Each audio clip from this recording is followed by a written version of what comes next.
Hello, friends. Here we are at chapter 48 of the Count of Monte Cristo, Minutes of the Proceedings.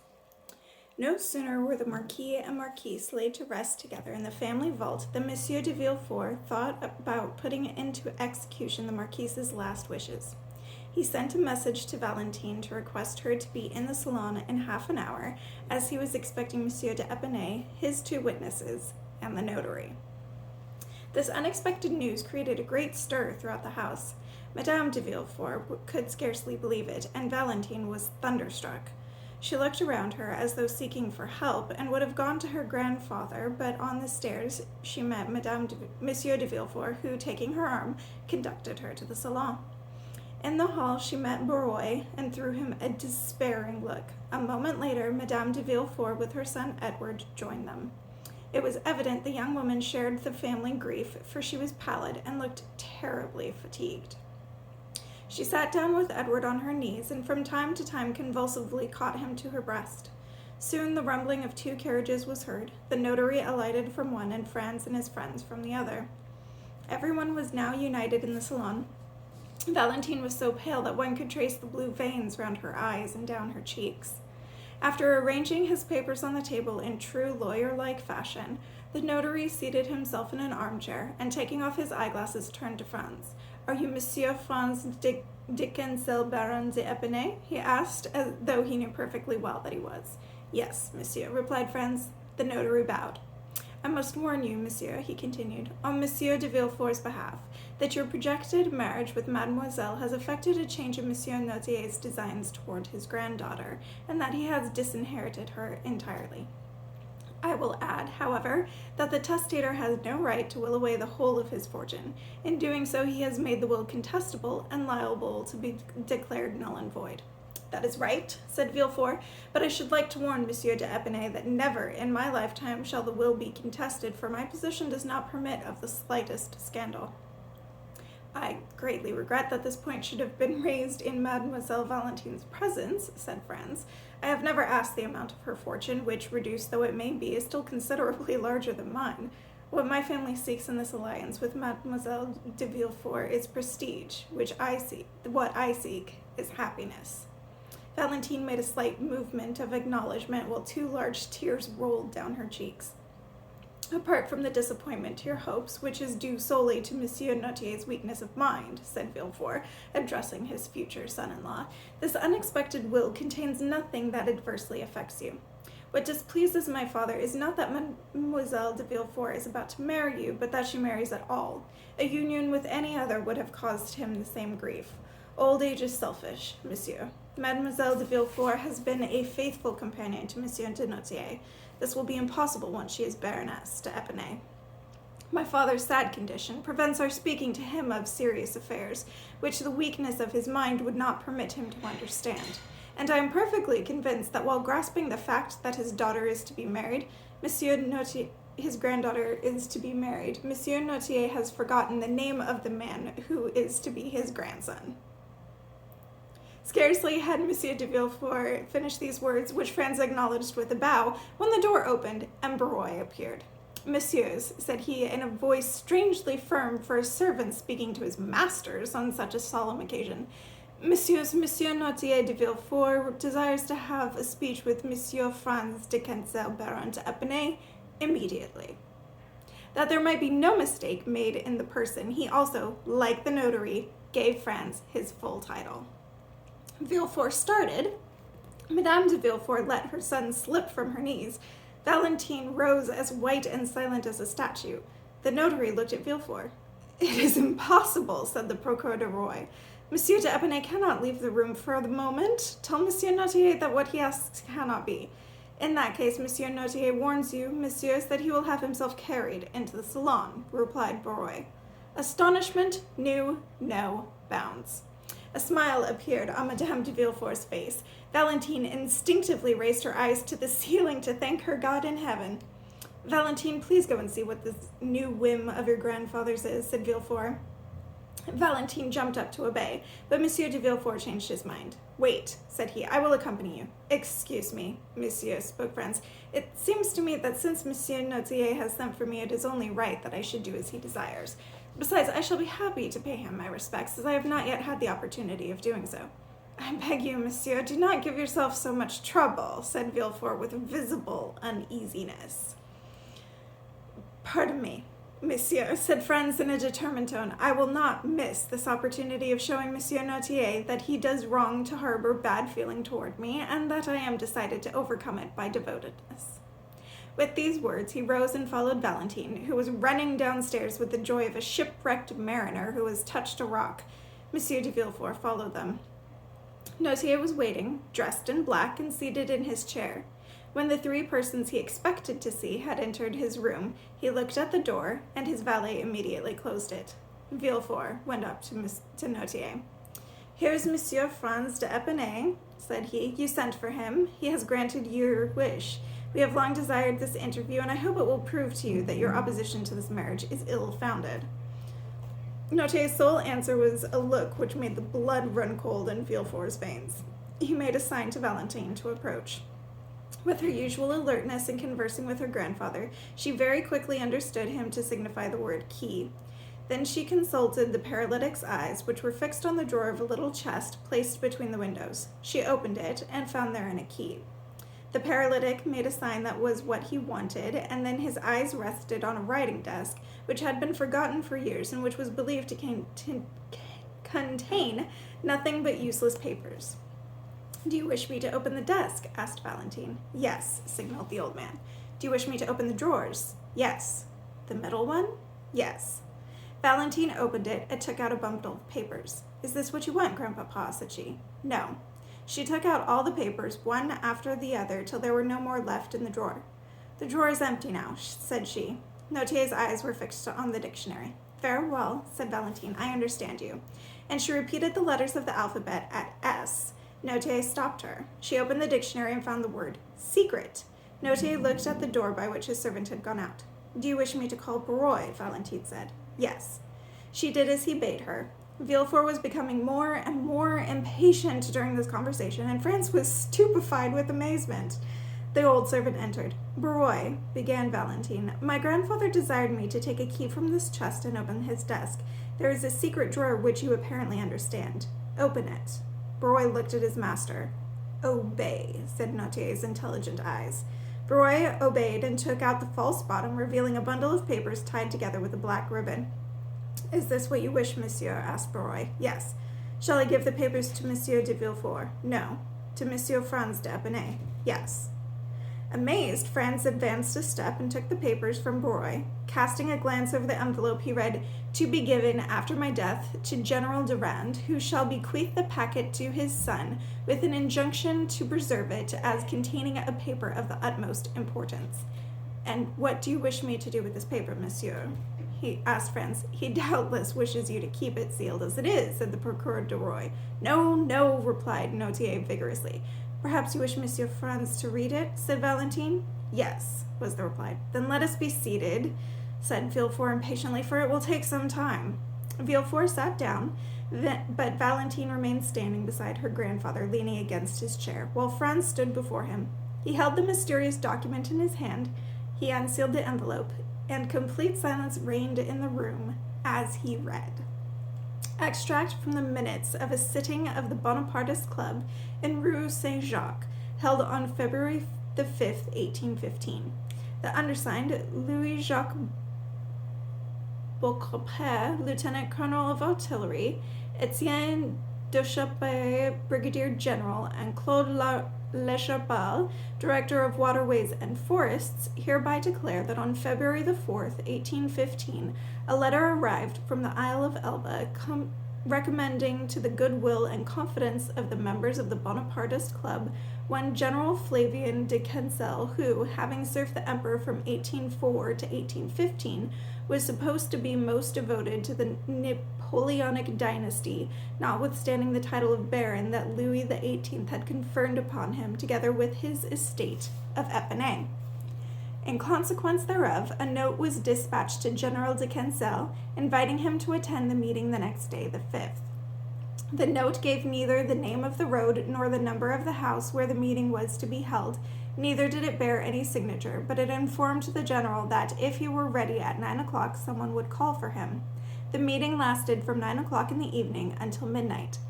At 9 o'clock, the president of the club presented himself. The general was ready.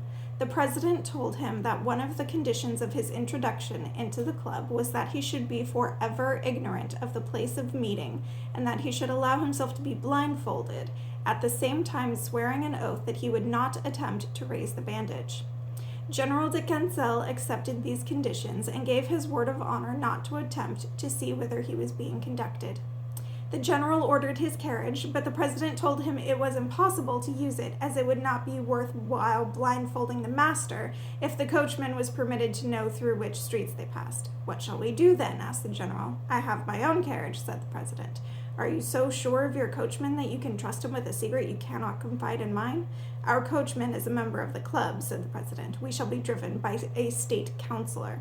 "Then we run the risk of being upset," said the general, laughing. We record this joke as proof that the general was in no way forced to attend the meeting, but on the contrary came of his own free will.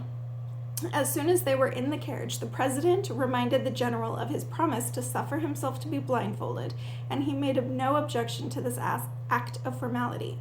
On the way, the president thought he saw the general endeavor to see under his bandage and reminded him of his oath. "Ah, just so," said the general. The carriage drew up at a passage leading to the Rue Saint-Jacques. The general alighted, leaning on the arm of the president, whom he took for an ordinary member of the club. They crossed the passage, went up some stairs, and entered the conference room. The sitting was in progress. The members of the club, appraised of the introduction that was to take place, were in full complement. The general was invited to remove his bandage, which he instantly did, and appeared extremely astonished to find such a large number of acquaintances in a society of whose existence he had had no idea. They questioned him as to his sentiments, but he merely answered that the letters from the Isle of Elba must give them full information on that score. Franz stopped short, saying, "My father was a royalist. It was unnecessary to question regarding his views. They were well known. Hence my acquaintance with your father, dear Monsieur Franz," said Monsieur Villefort. "Similarity of views soon draws people together." "Read on," said the old man's eyes. Franz continued. The president then requested the general to express himself more explicitly. Monsieur de Quencel replied that first of all he wished to know what they wanted of him. He was made acquainted with the contents of the letter from the Isle of Elba, which recommended him to the members of the club as a man on whose assistance they might rely. One paragraph was entirely devoted to the probable return of Napoleon from Elba, and gave promise of another letter with further details upon the arrival of the Pharaon, a ship belonging to Morel of Marseille, whose captain was a loyal adherent of the emperor's. While the letter was being read, the general, on whom they thought they could rely on as a brother, gave visible signs of discontent and repugnance. When they had finished, he stood silent with knit brows. "Well, what have you to say to this letter, General?" the president asked. "What I say is that the vows of fealty made to Louis XVIII are still too fresh to be violated in favor of the ex-emperor." This answer was too plain to permit of any doubt to his views. "General," said the president, "for us there is no King Louis XVIII any more than there is an ex-emperor. For us there is but His Majesty the Emperor and King, who was driven out of France, his kingdom, 10 months ago by violence and treason." "Pardon, messieurs," returned the general. "Maybe there is no King Louis XVIII for you, but there is for me. It was he who created me baron and marechal, and I shall never forget what I owe these 2 titles to his happy return to France." "Be careful what you say, monsieur," said the president in a very grave tone as he rose from his seat. "Your words clearly denote that they were mistaken about you on the Isle of Elba, and that they have also misled us. The communication made to you was inspired by the confidence they placed in you, a sentiment which does you honor. We have been acting under a misapprehension. For the sake of promotion and a title, you have thrown in your lot with the new government, a government we would overthrow. We will not force you to give us your assistance. We do not enroll anyone against his will or conscience, but we would compel you to act like a man of honor, even though you do not feel that way disposed. What you call acting like a man of honor is presumably knowing of your conspiracy and not revealing it.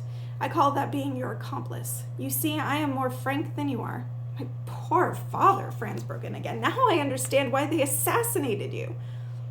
Valentine subconsciously looked at Franz. The young man was actually beautiful in his filial enthusiasm. Villefort paced up and down behind him. Notier watched the expression on each face while he himself preserved his dignified and severe attitude. Franz took up the manuscript and continued. You were not brought by force into the midst of our assembly, monsieur, continued the president. You were invited. It was suggested you should be blindfolded, and you accepted. When you acceded to these two requests, you know perfectly well we were not interested in securing the throne to Louis XVIII, otherwise we should not have taken such precautions. Now you understand it would be too convenient for you to put on a mask to aid you in learning the secret of others, and then have nothing further to do than remove the mask to ruin those who put their trust in you. No, you must tell us quite frankly whether you stand for the king of the moment, who is now reigning, or for His Majesty the Emperor. I am a royalist, was the general's reply. I have taken the oath of allegiance to Louis XVIII, and I shall abide by my oath. These words were followed by a general murmur, and it was evident that a large number of the members of the club were discussing the propriety of making Monsieur d'Épinay repent of his foolish words. The president stood up, calling for silence. You are too serious-minded and too sensible, monsieur, not to understand the consequences of our present position. Your candor dictates to us what conditions to make. You will swear on your honor to reveal nothing of what you have heard. The general put his hand to his sword and cried out, If you speak of honor, begin not by ignoring its laws and impose nothing by violence. I would advise you, general, not to touch your sword, continued the president with a calmness that was perhaps more terrible than the general's anger. The general glanced around him, and the look in his eyes betrayed his signs of uneasiness. Nevertheless, summoning all his courage, he said without flinching, I will not swear. Then, monsieur, you shall die, replied the president calmly. Monsieur d'Épinay turned very pale. He looked round him once more and perceived that several of the members were whispering together and getting their arms from under their cloaks.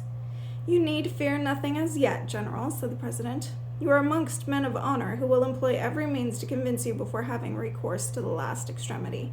At the same time, however, as you yourself said, you are amongst conspirators. You are in possession of their secret and must restore it to them.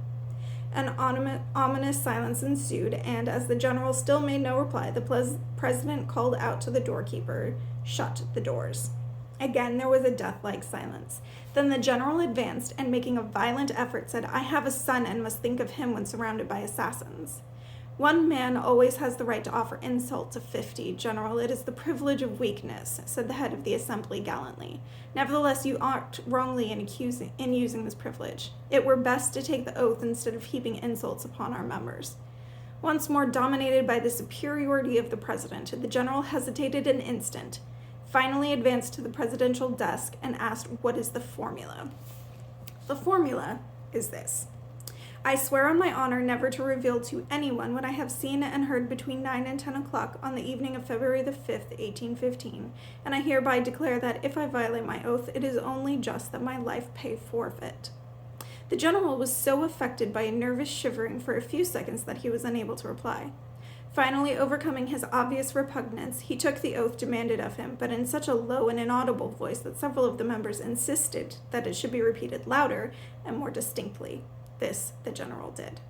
Now I should like to retire, said the general. Am I at liberty to do so? The president rose, appointed 3 members of the assembly to accompany him, and after having blindfolded the general, stepped into the carriage with him. In addition to the 3 members was the coachman who had driven them before. The other members of the club dispersed in silence. Where would you like us to take you? Asked the president. Anywhere so long as it is out of your presence, responded d'Épinay. Have a care, monsieur, responded the president. You are no longer in the midst of an assembly. You now have only individuals before you. Do not insult them, or you may be held responsible for such insults. Instead of taking this warning to heart, Monsieur d'Épinay said, You are as brave in your carriage as in your club, monsieur, and with good reason, for 4 men are always stronger than 1. The president stopped the carriage. They had just reached the entrance to the Quai des Ormes, where steps led down to the river. Why do you stop here? Monsieur d'Épinay asked. Because you have insulted a man, monsieur, said the president, and that man refuses to go a step further without honorable reparation. A different form of assassination, said the general, shrugging his shoulders. No fuss, if you please, monsieur, replied the president, unless you wish me to regard you as one of those designated just now as cowards using their weakness as a shield. You are alone, and one only shall answer you. You have a sword at your side, and I have one in my cane. You have no second, but one of these gentlemen is at your service. If these arrangements meet with your approval, you may now remove the bandage. The general instantly tore free the kerchief from his eyes, saying, At least I shall know with whom I have to deal. The carriage door was opened and the foreman alighted. Franz stopped once more and wiped away the cold sweat that stood out on his brow. There was something awe-inspiring in hearing the pale and trembling son read aloud the hitherto unknown details of his father's death. I don't even know what's reflecting on my glasses right now. Valentine clasped her hands as though in prayer. Notier looked at Villefort with an almost sublime expression of contempt and pride. Franz continued. Sorry for the pauses, but something funny's happened with my glasses. Okay. It was, as we have said, the 5th of February. For 3 days there have been 5 or 6 degrees of frost, and the steps were covered with ice. The general was tall and stout, so the president offered him the side with the railing. The 2 seconds followed at their heels. It was a dark night, and the ground from the steps to the river was slippery with snow and hoarfrost. The river looked black and deep and was covered with drifting ice. One of the seconds fetched a lantern from a coal barge, and by its light the weapons were examined. The president's sword, which, as he had said, was simply one he carried in his cape, was shorter than his adversary's and had no guard. General d'Épinay suggested that they should draw lots for the swords, but the president replied that he was the one who had challenged, and in so doing had presumed that each one should use his own weapon. The seconds attempted to insist, but the president ordered them to silence.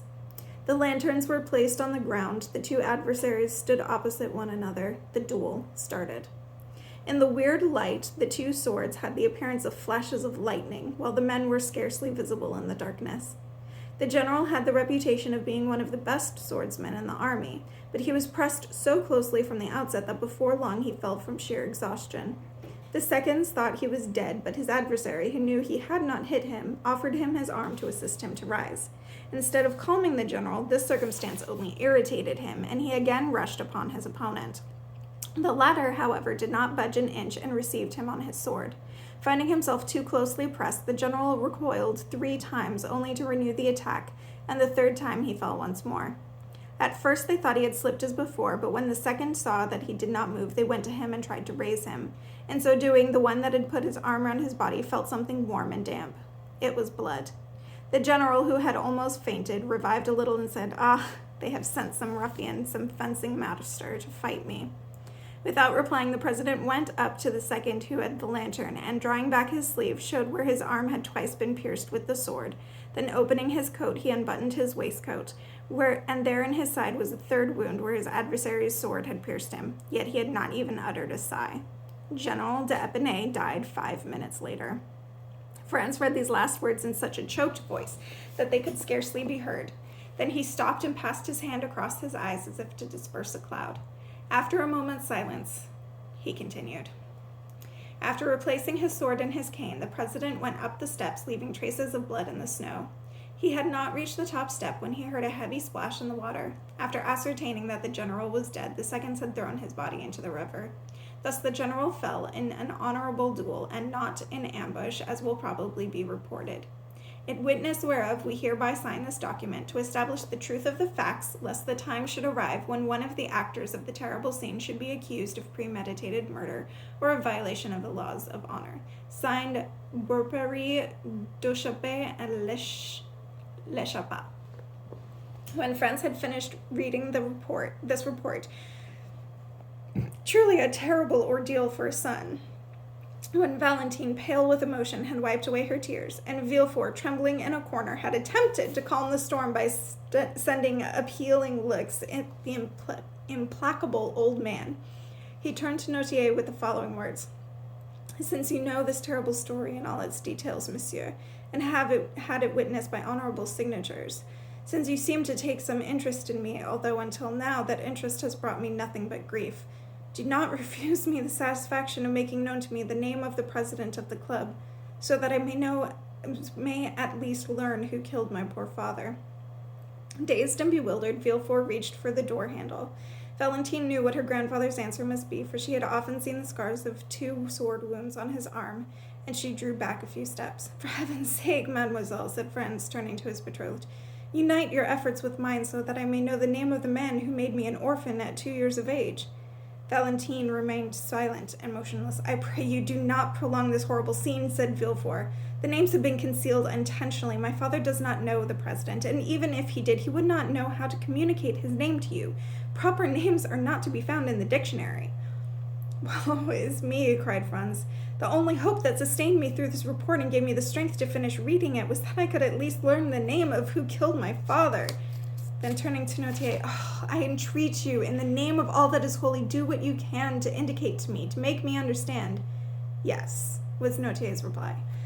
Mademoiselle, mademoiselle," cried Franz, "your grandfather has made a sign that he can indicate to me the name of this man. Help me. You understand him. Give me your aid." Noirtier looked at the dictionary. Franz took it trembling nervously and repeated the letters of the alphabet till he came to M. Then the old man made a sign for him to stop. The young man's fingers glided over the words, but at each one Noirtier made a sign of the negative. Finally, he came to the word itself. The word myself. "Yes," motioned the old man. "You!" cried Franz's hair standing on end. "You, Monsieur Noirtier, it was you who killed my father." "Yes," replied Noirtier with a majestic look at the young man. Franz sank lifeless into a chair. Villefort opened the door and fled, for he was seized with the impulse to choke out of the old man the little life that remained in him. Well, that's one way to ruin a wedding, isn't it? I'll see you guys next time.